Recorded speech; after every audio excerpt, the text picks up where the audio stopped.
Okay, hello everyone. First of all, thank you for taking your time off to attend the session today. Now, the fact that you are here are proof that you're all serious about investing. Okay, and whether you're here because you're interested about the course we are going to offer or you're just here to take a look, well, it doesn't really matter. But the most important thing here, right, is for you to keep an open mind, listen, learn, and try to get the best out of it. All right? Okay, now let me introduce myself. So my name is Eng Guan, and I'm one of the co-founders and partner in AllQuant. So basically, we are a company that specializes in educating retail investors in quantitative approaches to investing. All right, and these are not your typical stock picking, buy low, sell high type of strategies. Rather, they are more non-conventional strategies that we kind of adapted from the hedge funds we used to run. All right.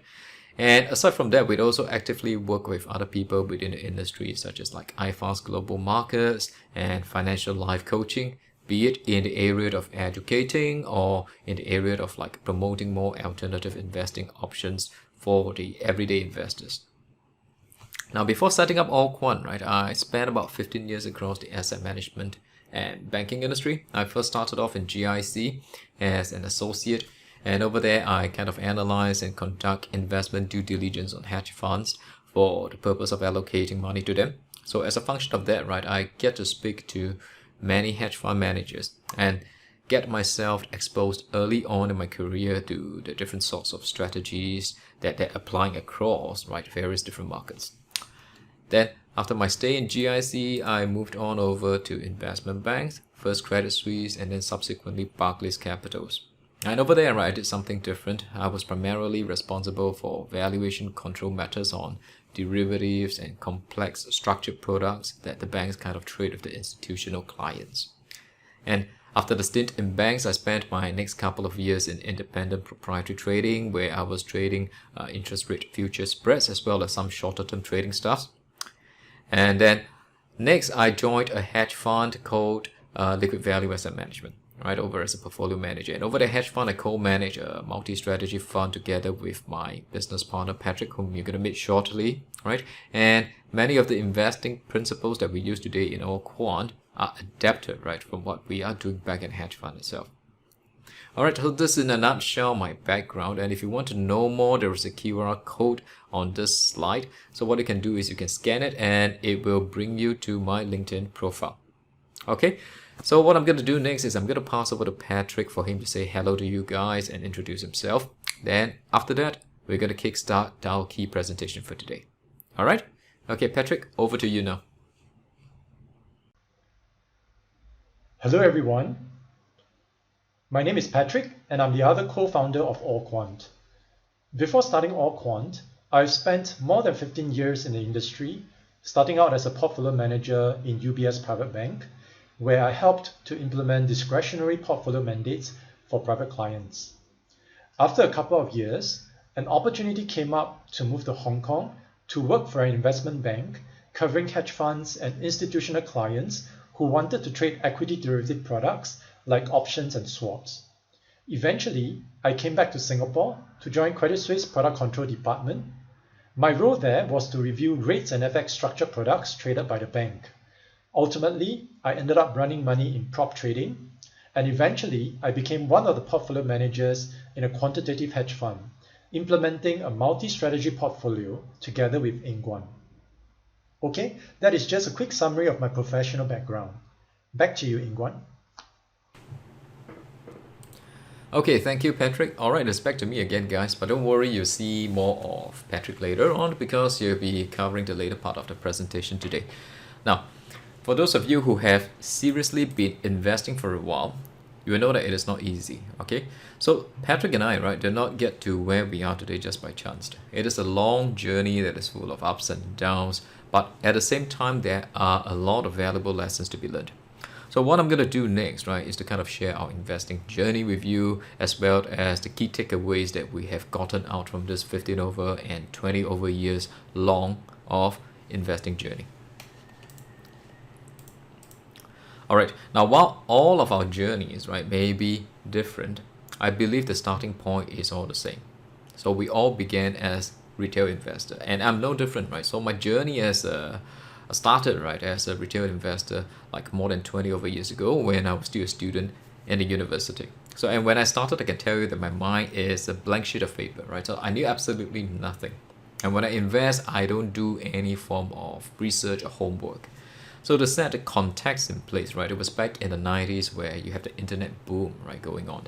So basically during that period, I think it is not too far-fetched, right, for me to say that you can actually just throw a dart at any stocks and it'll probably make you money. All right.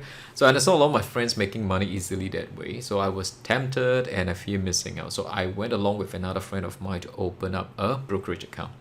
And the moment the account is ready, I just plunge in, right, and start to see all the counters on the watch list and the prices flickering around. So to me, it was a mess then, right? But it doesn't really matter because there are two things that I'm looking out for, right? Only two things back then. And one is that the counter I choose got to have a name that sounds like a technology company. Okay, it doesn't matter what it's doing, right? As long as it sounds like a technology company. And two, it must be cheap. And when I say cheap, I literally mean cheap, because I have no concept of what valuation is. So between a 50-cent stock and a $5 stock, I will always go straight for the 50 cents one. And you also got to understand the situation back then, because I was a student and I don't have a lot of money. So naturally, right, those penny little stocks become my main target. So to cut the story short, right, I picked a counter and then I bought it with a couple of $1,000s, which is a lot to me back then. Okay, and then I thought I can just sit back, relax, right, and look forward to making good money, right, like how my friends are doing. But unfortunately, it didn't turn out that way. So what happened is that the counter I bought just kept dropping in price day after day, right, until one fine day it just disappeared from my portfolio altogether. So meaning I lock into the system and the counter is no longer there. So imagine the shock that I have, right? I mean, how can the counter just disappear like that? So I called the broker, right, to ask what happened. Now, why I couldn't find the counter anymore.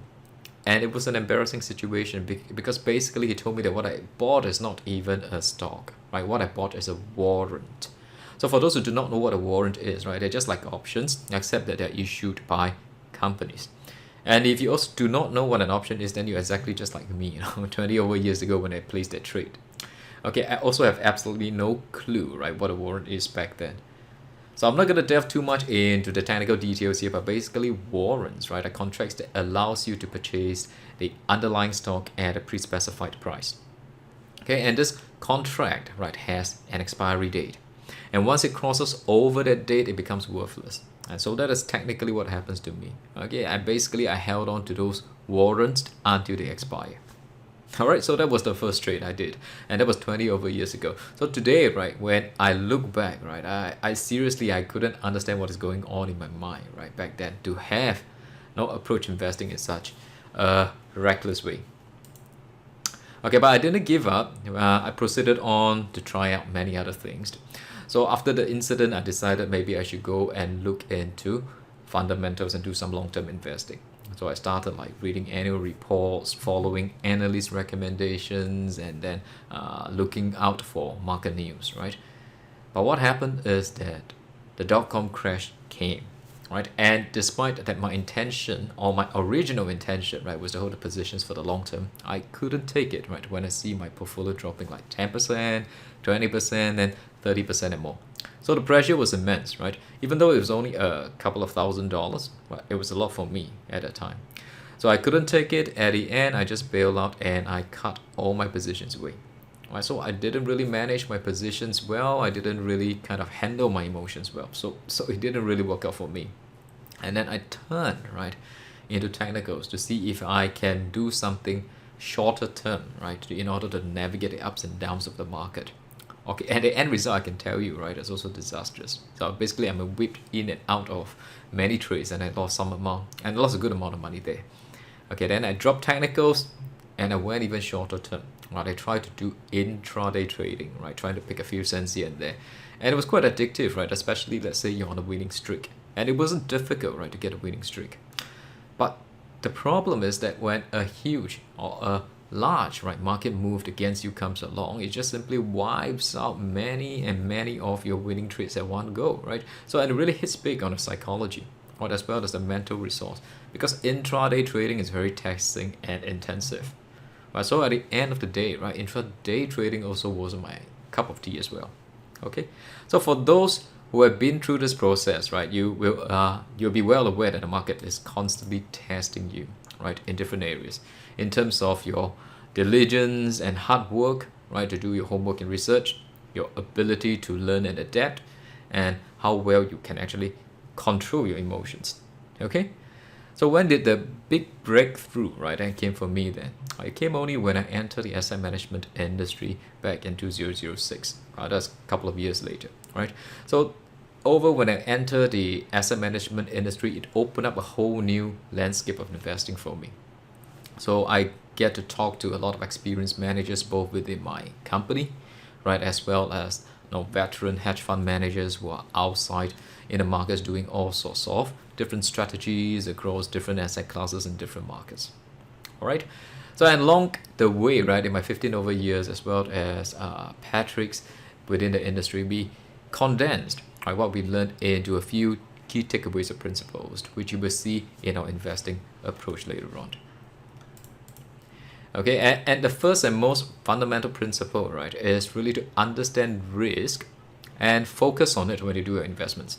So I think that is the single most important thing that really sets retail and professional investors apart. Now, if I were to ask you this now, right, what do you think risk is?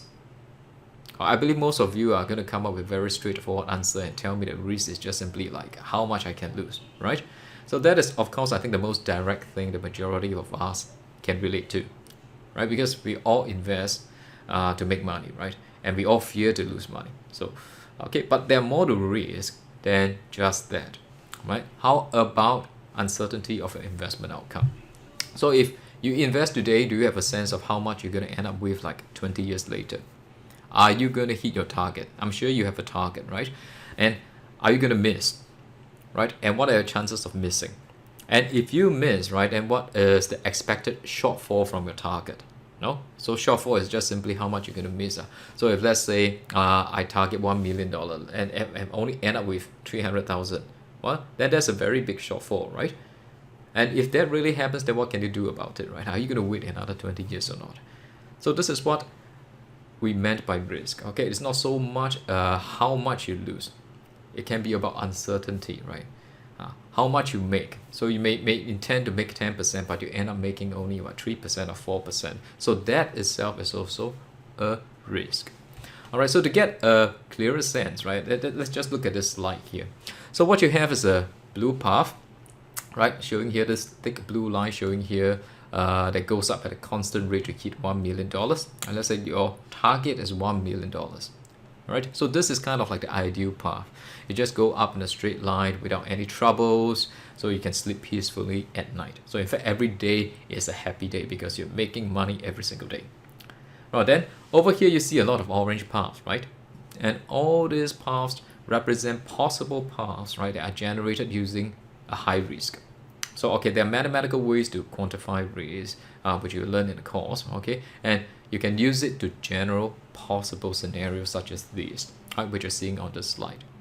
So as you can see here, right, the range is huge, right? So on the positive side, yes, you can have situations where you exceed your target, you end up here. Okay, but similarly, you got to recognize that there is also the good chance you can fall, right, below your target and miss it by the big amount, right? In this case, over here. So this huge variation, right, in the possible outcome, right, is what we meant by uncertainty. Okay, this is a scenario that is generated with simulated prices, so it may not appear that convincing. So what I'm going to do now is I'm going to reinforce, right, using actual global stock price data. So in this slide, you see a chart that shows you the outcome of a 20-year investment plan. So in this scenario, what happened is that you invested $120,000 into global stocks at the start of a specific year, right? And then after that, you just hold it for 20 years. So the year which you start, right, is indicated on this horizontal axis over here. And your target, right, is to grow this portfolio, right, to a value of $660,000, or if you reverse out the annual returns, right, it works out to be about roughly 8.9%. So why did I pick 8.9%? Because that is approximately the average yearly performance of the global stock markets between 1970 and 2020. So I think there's a very reasonable assumption here. Okay, now, so the blue line, right, actually shows you what you're going to have after 20 years. So for example, if let's say I invested in the year 1970, after 20 years, my portfolio value is going to grow to be about $1 million. All right. Or if I start in year 1999, right, then what I'll have is only about near to $231,000, right? And that will be around at the end of 2018. So I believe you get the idea of what this plot is trying to show you here. Okay, the good news, right, is that in all the scenarios here, you didn't lose any of your invested capital. Okay, so that is the good part about it. But the variation, right, in what you get is huge, right, depending on the year you start. So you can see from here, right, it can range anywhere from $231,000 to as high as like $1.5 million. So in terms of annual returns, so if you're at this point here, $1.5 million, that means you make the annual return is about 13.7% per year. But if you end up here, right, then your annual return is only just 3.3%. Okay, so this is a huge variation. Okay, and if you talk about your chance of missing your target, right? So your chance of missing your target of 8.9% or the $660,000 is also not trivial, right? As much as 50% or half the outcomes here actually miss the target. And the average shortfall we're talking about is 45%, with the highest going up to as high as 65%. So a shortfall of 65% actually means that you only hit 1/3 of your target, you know? So when that happens, what can you possibly do? Are you going to hold your investments for another 20 years, right? So this is what we meant when we talk about uncertainty, right? And a high level of uncertainty is capable of seriously derailing whatever plans you have, right, in the future. The good news is that we're not defenseless against it. So to address uncertainty, right, we first need to understand risk, learn how to quantify them, and then we can start to talk about how to manage them. And this is a crucial step, right, because knowing risk is going to put you one step, right, ahead of others and help you with a lot of things, such as like giving you an estimation of how much you can lose, tell you how you can size up your positions, and enable you, right, to assess the risk reward of your trades, etc., etc. All right, so this is the first key takeaway. Now the second key takeaway, right, is actually a very powerful and often misunderstood concept, and that is your good old diversification. Okay, we should learn, right, how to make good use of it, because as Henry Markowitz, right, the father of modern portfolio, once puts it very simply across to everyone, diversification is your only free lunch in finance. Okay, then why are people against it? I think there are three main things at work here. Right, first, a lot of people think diversification dilutes the return. So that is not entirely true, right? People are looking at diversification at a very simplistic manner. And in the presentation today, you'll see that this is not the case. Okay, if you know how to diversify, then you don't necessarily have to compromise on the returns, right? The second one is a bit more extreme, because some people think that people who diversify don't know what they're actually doing, right? And that's why they diversify. But it is actually the reverse. So diversification, right, is about recognizing what can and cannot be done, knowing and respecting the markets, while understanding risk and consequences, right, and planning, right, to hit your target. So that's what diversification is about. All right. Then the third is that there are people who think that diversification is only achievable by the rich institutions, right, who have the resources. So that may be true like 20, 30 years ago, but today, right, with ETFs, mutual funds, easy access to different markets and information, super low brokerage fees, better technology. No, now this is no longer the case, right?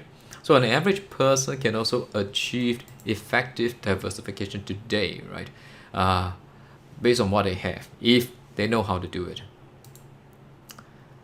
And there are actually different levels of diversification. I think most people are familiar only with what they call the basic level, so which is kind of diversification across different securities within the same asset class. For example, you may invest in stocks across like different sectors or countries. So this will give you some protection, right, against, let's say, a stock, sector, or country specific event. But overall, right, it is still very limited, right, against an event of a global magnitude like a bear market or the global stock crisis. So you need to move up, right, to the next level, which is diversification across asset classes. And most of you, I think, are familiar with stocks, but actually the financial market is a lot bigger, right, than just stocks. So for example, there are bond markets are huge, right, and even larger than the stock market itself. And there are also other major asset classes such as commodities, real estate, and currencies. And each asset class have their own distinctive characteristics and behavior. Okay, so one asset class can perform differently from another in different market regimes itself. So for example, during a stock crisis, you can expect stocks to crash, correct? But government bonds, right, on the other hand, tend to rise because the latter is perceived, right, as a safe haven. So diversification across asset class can provide you higher benefits.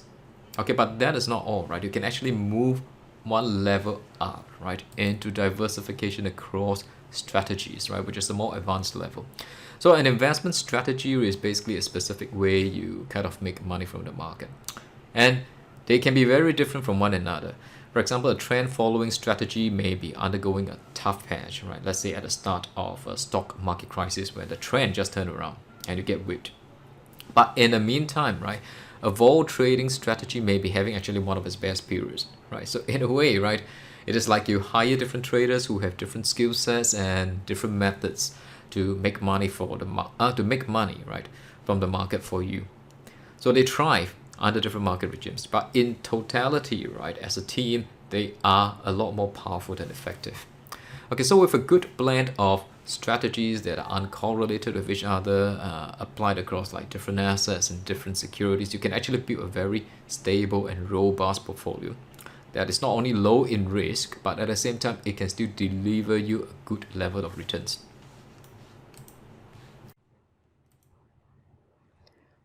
Now, the third takeaway, right, I'm going to talk about is going to sound strange to many people here.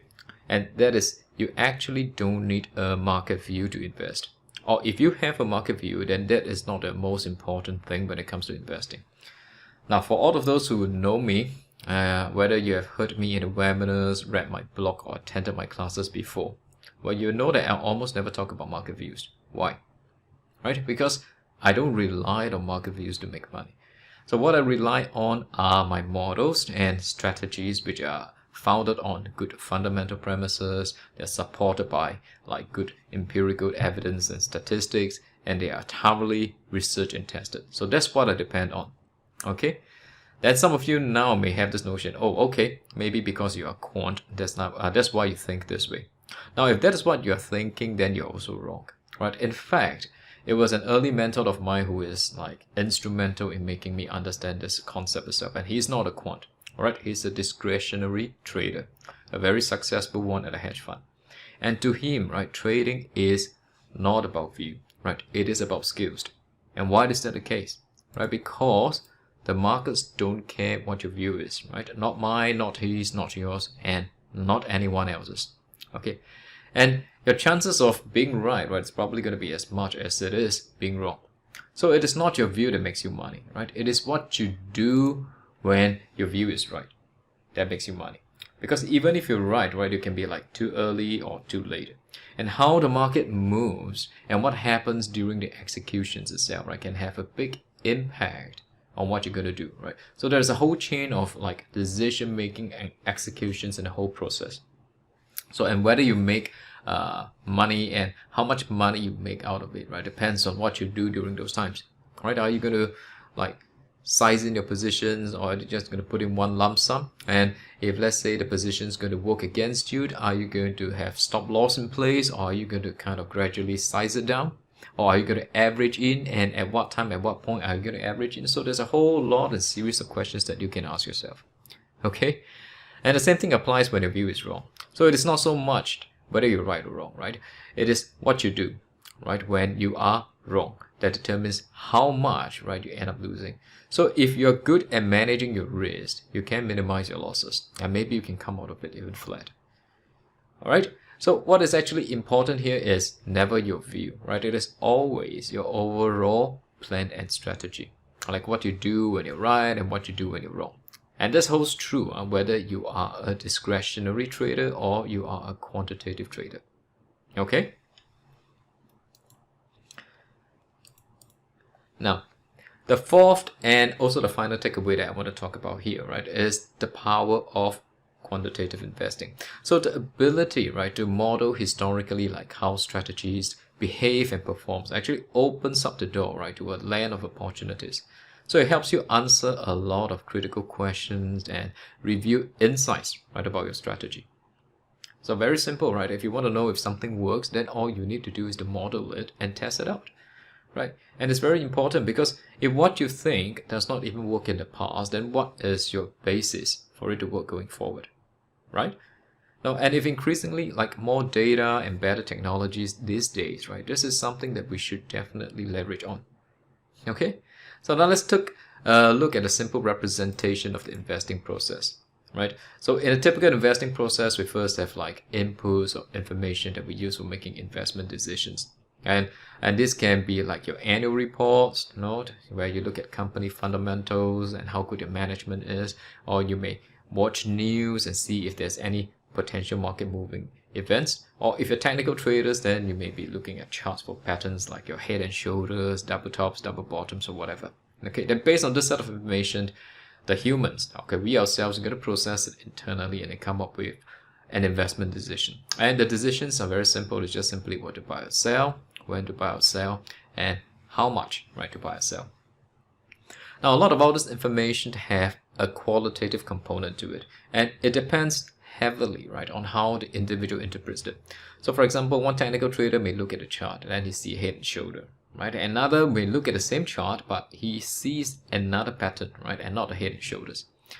And even this very same trader, right, if he choose to focus, he may actually choose to focus on a different thing when shown the same set of data at different points in time. So there's a lot of what we call subjectivity involved here. So the quantitative approach, right, in a way is also similar, right, to the typical investing approach, in the sense that we also have the same three stages. Okay, but there are some notable differences here. Right, the first is the data, right? So the data have to be quantifiable, or at least you must be able to convert it into something that is quantifiable, because machines, right, they're not good at processing qualitative data. So usually quants makes use of data such as price, volume, like financial metrics, economic measures, technical indicators, statistics or alternative data, like etc. etc. And second, instead of having a human, what we have now, right, for quantitative approaches is a computer model, right, that replaces the thinking process. So the model can represent a specific investment, like concept or strategy. So what it has is that it has a very well-defined and tested rules that you're going to use to apply consistently on the data, right, to arrive at the investment decisions.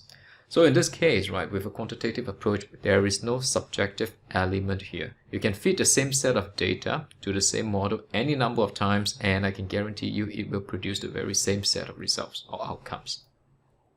Okay, here is a table that kind of summarizes what I eventually lean towards a quantitative approach more than the discretionary approach. All right. So discretionary traders tend to involve more intuition in the investment process, which is like shaped by their own experience, like what I've seen and what I've been through. All right. So quants, right, on the other hand, we relied only on science and math. So everything that we do got to fall back on evidence that can be translated into statistics, right, to support our decision. Right. And discretionary traders kind of work based on a set of loose rules, which are more like guidelines, right, than actual rules. Because sometimes when you ask them to explain why they do certain things, they can't even explain to you clearly, like what are the basis of taking the approach that they're doing. Okay, so quants on the other hand, we are a lot more systematic and structured because we work only with very well-defined and precise set of rules that govern what we're going to do under different situations, right? And because as a result of what the discretionary investors approach is, right, some of them face a lot of challenge, or in fact many of them face a lot of challenge in producing consistent results. So I'm not saying that there are no good consistent discretionary investors around. There are, okay, but for the majority of the people out there, it is a big challenge. Because there is a lot of human elements involved here, right, such as your own personal biases and emotions, well, that can affect your thinking. So personally, I've been a victim of emotional trading as well, right, during my early days, which is why I switched over to quant. Because in the quant side, we rely on models. And if you're going to pass the same model to 10 different people, I can tell you if these 10 people were to follow the model diligently to the dot, they will get very similar results. Okay, so the quant approach, right, is capable of producing results that is consistent and repeatable. And with quants, right, you also have what we call the time and resource advantage. Because for quants, right, most of the time I spend in what? We spend doing research and building up the models. And because we are using machines, we can actually tackle the market in a broad way and cover many different markets in many different areas. And what just needs to be done next, right, is just executions, which doesn't take up a lot of our time. Okay, discretionary investors will not be able to do the same thing, right? Or will not be able to handle the same level of coverage without spending hours and hours of the time, right? Or getting like analysts or traders to help them. So imagine, how many stocks can one person cover? Well, they can cover 10 stocks, 20 stocks maybe, but how about 100 or 200 stocks, right? So these are all the important takeaways or principles that we learned over the years. Alright, but we don't just stop here. So these are not just some high-level philosophies that are good to know. So they can actually be applied into your investments. So it is actually based on this set of principles that Patrick and I developed a multi-strategy approach, which we used to run our hedge fund in the past. And then we adapted those strategies to make it implementable at a retail level.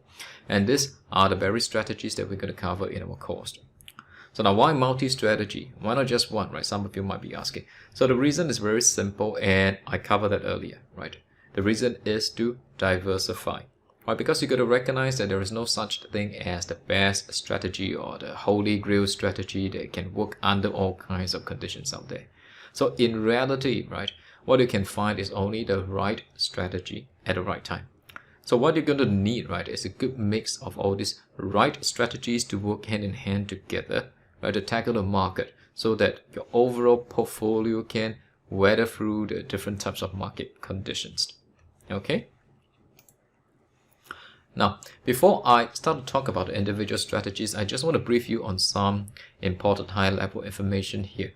Now, the strategies that we're going to teach in this course are focused on the US markets. So everything we trade are either ETFs or stocks that are listed on the New York Stock Exchange, and for good reasons. Okay, so because till today, and I think for quite a number of years down the road, before, let's say, China grows sufficiently large or liberalized enough, so US is going to remain as the largest and most liquid financial markets. So that allow us to kind of move our positions in and out easily. Or if we want to scale our portfolio to a much bigger size, we can do so. Okay. And today you also have like wide access or easy access, right, to a wide range of brokers that can provide you the access to the US markets. And there are many brokers that are affordable ones, okay, and depending on the requirements. And the next thing, which is particularly important for smaller investors who want to start up but does not have too much resource, right? And because of that, you may be unable to size things up to the level of precision you want, right? But with US stocks, right, that is a much lesser problem because the minimum lot size is just one. Okay, and some brokers out there even allow you to buy in fractional shares, now like up to 0.001, right, of a share. So that solves your precision issue. And again, lastly, for quants, right, what we need are data, right, to run and test our strategies. And the US is the dream playground for that because they have a long history of reliable data, which is readily accessible, right, for free. Okay, so we can use that anytime we wanted to. Next, our strategies are all modeled using Microsoft Excel. And don't worry about it, the fully completed models are given in the course. But as to why we choose Excel as the platform, I think first because Excel have so far been backward compatible. So anything you develop in older versions of Excel, right, so far, based on our experiences, they still work going forward when you use them in the newer versions. And this is unlike like open source programming, right, where sometimes updates, right, especially the major ones, will very often render your old codes invalid, and you would have to like practically overhaul your entire code thereafter. Okay, then second, Excel is actually a very good tool for starters because if you can build something in Excel, right, it shows that you truly understand the logic and flow behind the model. It is not like some programming code where you can write a line or two of codes using some library functions, and then out comes your result, right? So you can be a good programmer who come up with the code, but you may not actually know what is going on. But with Excel, it is a different case, all right? Now, Excel also has a lower learning curve, and it is widely available, and I believe most of the people have exposure to Excel one way or in another, either be it in their personal life or work. Okay, so now let me just now get back to talk on the strategies. Okay, so our multi-strategy approach, right, comprises of like 4 distinct strategies here. So we have a strategy on asset allocation, right, one on tactical sector rotation, one on technical trend following, and the last one which we have is on volatility trading. So each and every one of this strategy rides on a different concept. So let's look at each one of them and get a sense of how they work. And the first one I'm going to start off with, right, and touch on is the asset allocation strategy. Right, now when it comes to asset allocation, there are only 2 questions which you need to address, right? The first thing is, how do you choose your assets? I mean, to construct a portfolio, you will need to select the components that you want to put inside, right? So that is the first question. Then after selecting your asset, the next natural question to follow up next, right, is how much capital then do you allocate, right, to each of these assets? Make sense, right? And I can tell you now that the answers revolve around a very simple concept called balanced. Okay, so what we want here, right, is a balanced choice of assets and also the balanced allocation across the assets. And why do we want such a portfolio? Right, because we cannot predict the markets. Agree? No one can. Okay, and we cannot control, right, what the market is going to do. So if that is the case, then what is the best way to do, right? So the best way to approach markets then, right, is to use a balanced portfolio that can perform reasonably well under most conditions. And that is what we call an all-weather portfolio. Okay, but do take note here, all-weather is just a name coined by the industry. It does not mean the portfolio itself is invincible. While it's still going to have its own ups and downs and its own shares of like strengths and weaknesses. Okay, it is the same with any type of strategies that you're going to run. But what I can tell you is that it is definitely a lot more robust and resilient than typical portfolios. Okay, now for the longest time, right, this is what people are advocated to do, like by their advisors, right? So for example, based on your risk preference, we may be asked to allocate a fixed percentage of our capital into stocks and bonds. So if let's say I'm young and aggressive, then a possible allocation can be like 80% into stocks or 20% into bonds. Or we can just simply refer to that as 80-20. Okay? Now, if I'm more conservative, then a possible recommendation may be the more common 60-40 or the equal weighted 50-50. So these traditional methods of doing things are what I called fixed capital allocation solutions. I mean, it is pretty obvious why it's called that, right? Because they work based on fixed percentage allocation. And they're very popular because they are easy to understand, right? And which makes them like also easier to sell and also very easy to implement, right? However, that doesn't make them the best approach or the best way, right, to approach the markets, because these solutions are not balanced, right? And let's see what I meant by that. Suppose you allocate your capital equally to, say, stocks and bonds. So 50% into stocks and 50% into bonds. And if you were to look from the perspective of capital, your portfolio is going to look perfectly balanced, right? Because you have the same amount of stocks and the same amount of bonds, dollar-wise, right? But is it really balanced? Well, the answer is no, because if you change your perspective to look at risk instead, right, then the picture is totally lopsided. Because dollar for dollar, stocks as an asset class is inherently a lot riskier than bonds. So the stocks in your portfolio, right, is going to hold a lot more risk than bonds itself. Okay? And risk is what ultimately drives the return. So your portfolio is going to be largely driven by stocks. Right? So in a typical 50-50 or equal weighted portfolio, stocks still account for like near to 80% of the risk in your portfolio. Right? So what we want, right, is not a balance in the capital, right, but a balance in terms of risk. And in the industry, such an allocation methodology is known as risk parity.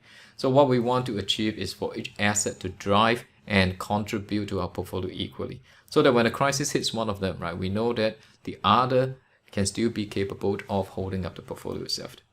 Okay? And how does the risk parity perform, let's say, against the traditional methods such as 60-40? So this chart here kind of shows you the model performance here. So now both strategies are rebalanced on a monthly basis. And for ease of comparison, I have adjusted the leverage of the risk parity strategy so that both their risk level matches. Okay, so all the financing and transaction costs are also taken into account here. Now, while you can see that the returns are only marginally better, right, we can see that actually the risk parity did a much better job in terms of weathering through the different crises. So the crisis periods are circled here. So the first circled period is the great financial crisis from 08 to 09. Okay, and then we have the more recent COVID-19 pandemic in 2020. And if you look and observe the net asset value line of how the risk parity portfolio behaves, you can see that during both periods, right, the risk parity portfolio actually did well, right, in comparison with the 60-40, which went down during both periods itself. Okay, so and its ability, right, to actually navigate through all these tough periods is also evidenced, right, if you look at the maximum historical loss, right, which represents the largest loss the strategies actually sustained over the entire period from 2002 all the way to 2021. Okay, so the maximum historical loss of the risk parities is much lesser, right? In fact, much less than half of what the 60-40 sustained. Okay. All right, so that is the brief look at asset allocation strategy. Now let's talk a bit about the next one, which is sector rotation. So tactical sector rotation as a concept is not new, and it is fairly established within the fund industry itself. But most of them revolve around like projecting market cycles and then making shifts in their allocations. Okay, so in our approach, right, we kind of tackle it using a simple and yet effective quantitative way to help us kind of pick the right sectors. And we also add in an element of hedge within the strategy itself. Now, there are many different stock sectors, right? And each and every one of them have their own distinctive characteristics, right? For example, you have your consumer staples, which provide your essentials, the discretionary sector, which provides your high-end luxury goods, energy companies, then your healthcare services, financials, which includes your banks, then there are also the utilities, your red-hot technology sectors, the material sectors, as well as the industrial sector, so on and so forth. Okay, so the important thing to recognize that although they're all stocks, they can perform right differently under different market regimes, and sometimes some sectors will lead, and at other times these very same sectors will lag behind, right? For example, staples and utilities, right, can be expected to fare better than, say, discretionary tech or financials, right, during a bear market. But during a good bull run, right, they may lag behind the rest. Okay, so the key to a sector rotation strategy is to be able to pick the right sectors based on tested and proven criteria that shows a sustainable outperformance. Now, to implement a quant-based sector rotation approach, so what we do essentially is to kind of score each sector based on a tested criteria. Okay, then from there, we're going to select the top 3 sectors that we want to invest in. And we're going to make, and we do this, right, periodically to make sure that the portfolio keeps on refreshing itself to always contain the top picks, right? Because the score is going to change as the market progresses. So in this example here, right, the first 3 sectors chosen, what are your staples, healthcare, and utilities, right? Then in the next round, right, staples remain at the top, but discretionary and industrial now displaces the other 2 sectors. And in the third round, all the 3 sectors changes. It becomes like healthcare, materials, and technology. Okay, so the approach here, right, is very simple and systematic. Now, while sector rotation can offer you a very slight edge, right, it is still by and large a pure stock portfolio. So it cannot escape the fate of, let's say, going down in the bear market. And it may lose less, but it will still lose a significant amount. So how do we address this? Right, so we address this by incorporating what we call a hedge. And what does this hedge do, right? It works to protect the portfolio itself. And in our case, right, we don't use the typical hedge, like we don't short futures or we don't use options here. So what we use are long-term US treasuries. And we kind of adjust the relative allocation between the sectors and treasuries as the market progresses. So they might kind of like sound similar to the asset allocation strategy that I talk about. Okay, but the hedge sizing methodology and criteria for the sector rotation strategies is different. Okay, but generically speaking, I can tell you that it is based on market sentiment. So when the market sentiment is high, right, we want to have less hedge or no hedge at all. But when the market sentiment, right, is bad and the going gets rough, such as in the bear market, then we want to have as much hedge to be in place as possible. Okay. Now, how does the sector rotation strategy stack up against, say, the S&P 500 ETF? So this chart here shows you the comparison of the performance. And again, just like before, we adjusted the risk level of the sector rotation strategy to match that of the S&P 500 for the purpose of easy comparison. And similarly, all transaction costs and financing charges are also taken into account. Okay, now with sector rotation and the hedge in place, right, it significantly improves the overall performance. As you can see from here, right, the sector rotation strategy delivers a much higher return of 13.05% against just 10.21%, right, for S&P 500. And even with a higher return, right, the strategy still managed to do so with a much lower maximum historical loss of 26.5%, well, which is about half that sustained, right, by the S&P 500 from the period 2005 to 2021.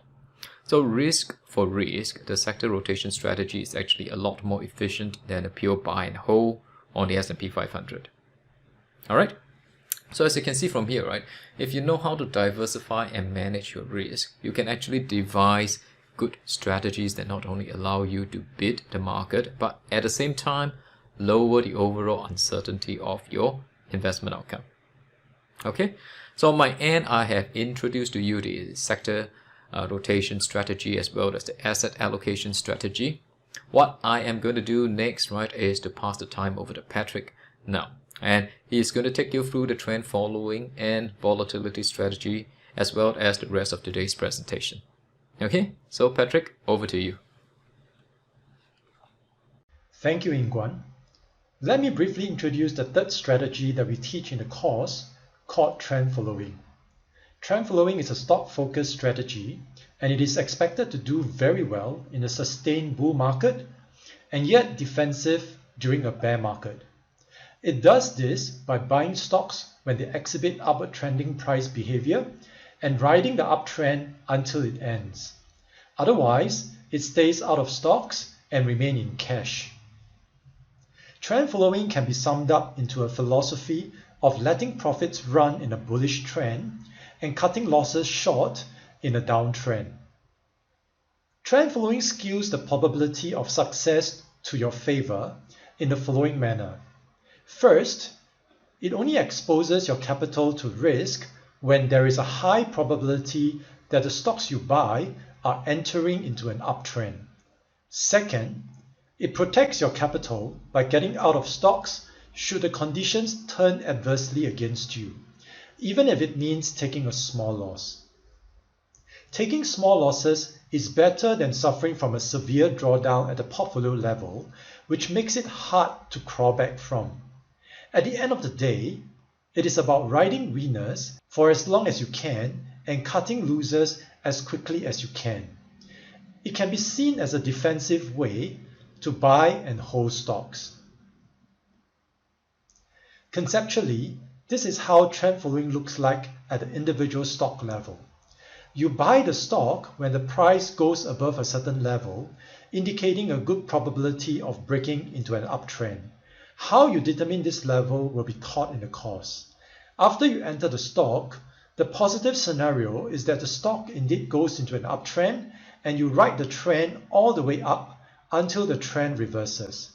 When it reverses, till a certain point, you exit the position and lock in a profit as indicated by the green arrow.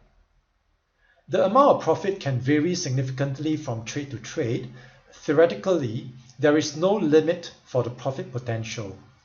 The negative scenario is that after entering the stock, it reverses and goes below your purchase price. In this scenario, if it reaches your cut loss limit, you do not ask any questions and just exit immediately. In this way, every trade loss will be limited to the amount indicated by the red arrow. There will be instances where there is a gap down and you are forced to take a bigger loss, but those are rare occurrences. Averaged out over many losing trades, the loss per trade would still be around the cut loss limit set. This is where the profitability of trend following lies. The average profit per trade significantly exceeds the average loss per trade, thereby giving a high profit to loss ratio.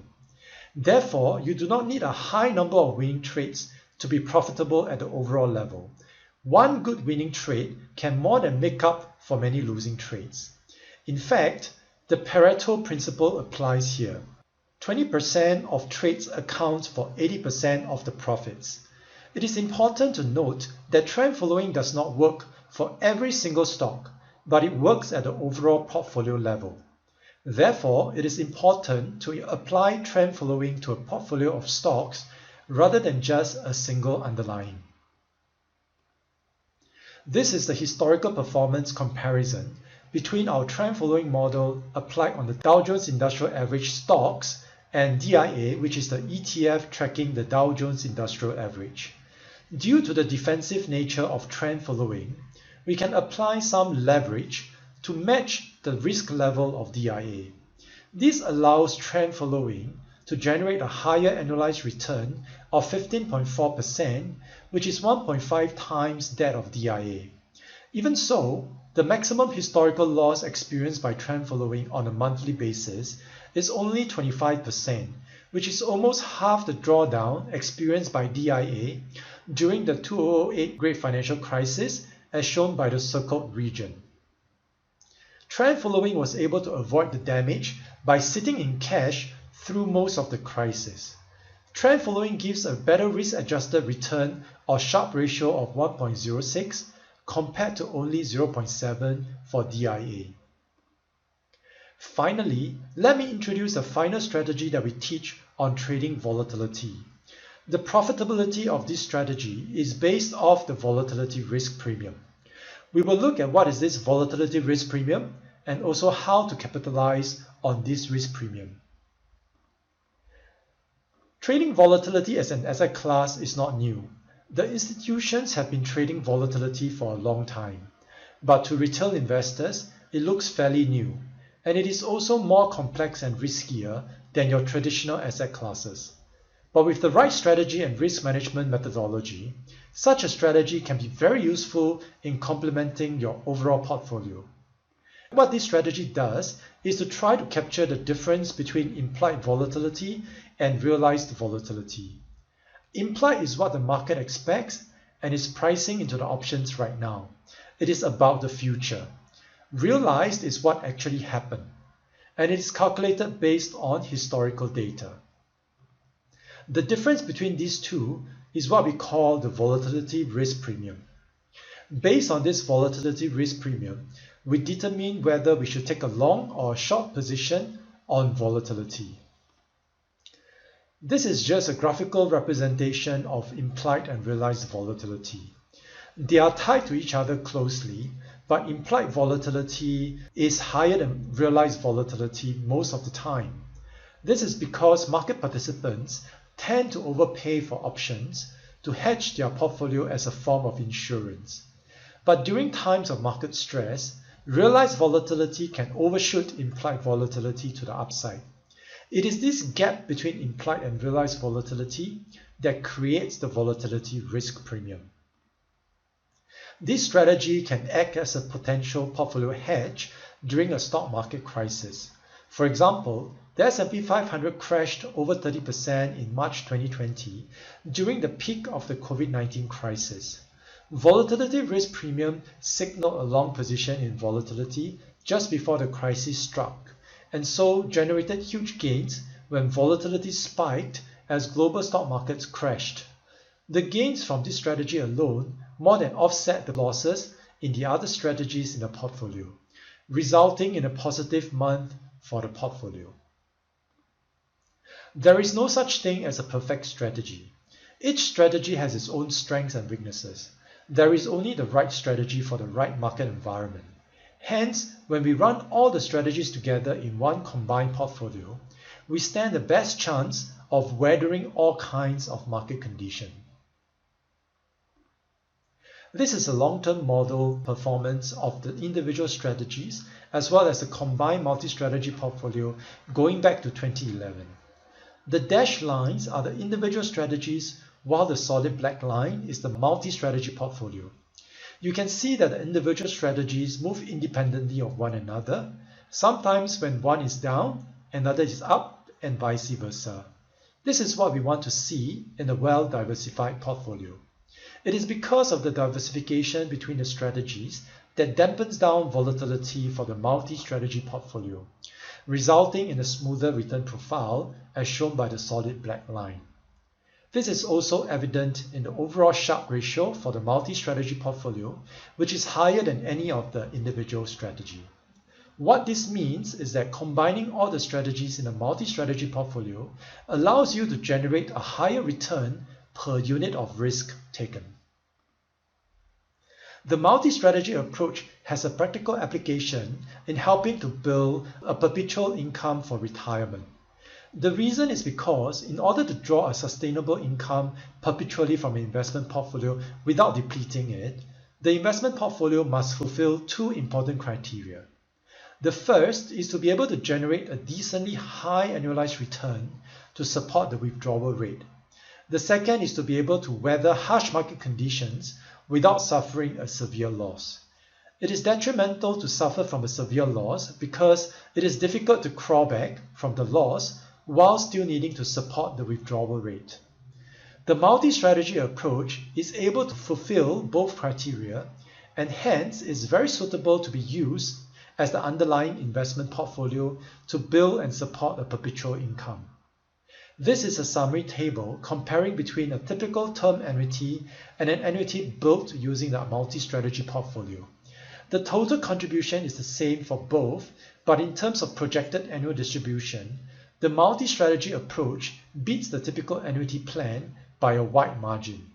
In addition, the multi-strategy portfolio is able to distribute perpetual income without depleting the underlying portfolio, whereas the typical term annuity depletes the underlying portfolio and has a limited distribution period.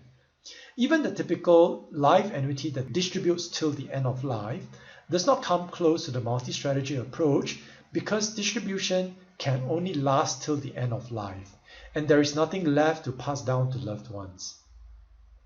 The reason why the multi-strategy portfolio is able to deliver a perpetual income stream boils down to being able to fulfill the two key criteria, namely a sufficiently high investment return and the ability of the investment portfolio to weather harsh market conditions.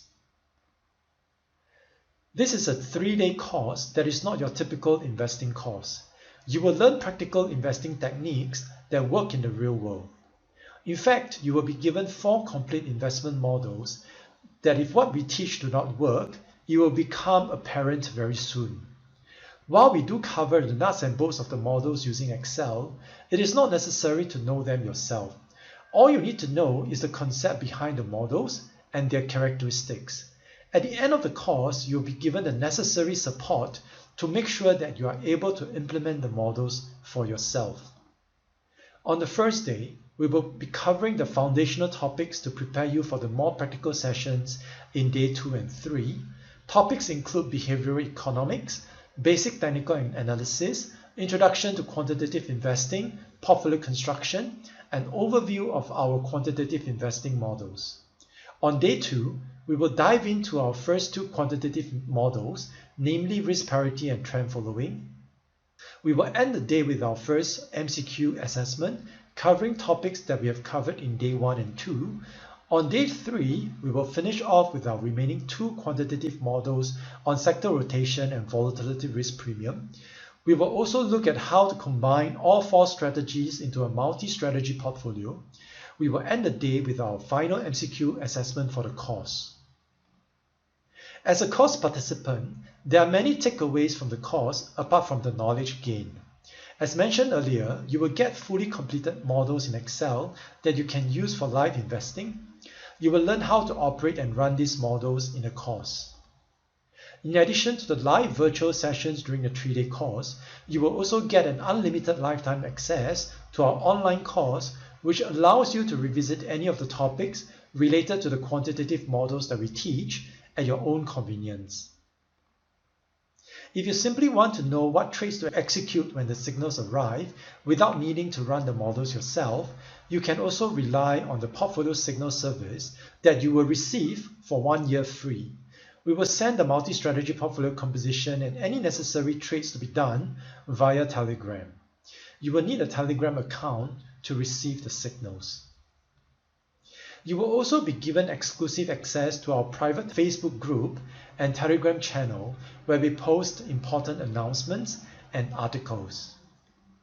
Finally, we will also provide lifetime Q&A support in your investing journey should you have any questions relating to what we have taught during the course. This is a technical course teaching models built on Excel, hence there are a few prerequisites for the course. In terms of hardware and software, you will need either a PC or laptop. The operating system can either be Windows or Mac.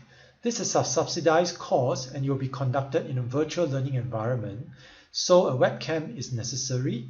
We will also need to capture video evidence of student participation for funding purposes. Microsoft Excel 2016 or any later version should be installed in the machine that you are using to attend the course. You should have a stable broadband internet to minimize interruptions during the course. In terms of required skills, basic English proficiency, basic knowledge in math and statistics, and basic Excel skills will be helpful. But most importantly, it is to come to the course with a keen and open mind to learn. Finally, we come to the most important part. How much is this course? The good news is that this course is heavily subsidized by the Institute of Banking and Finance.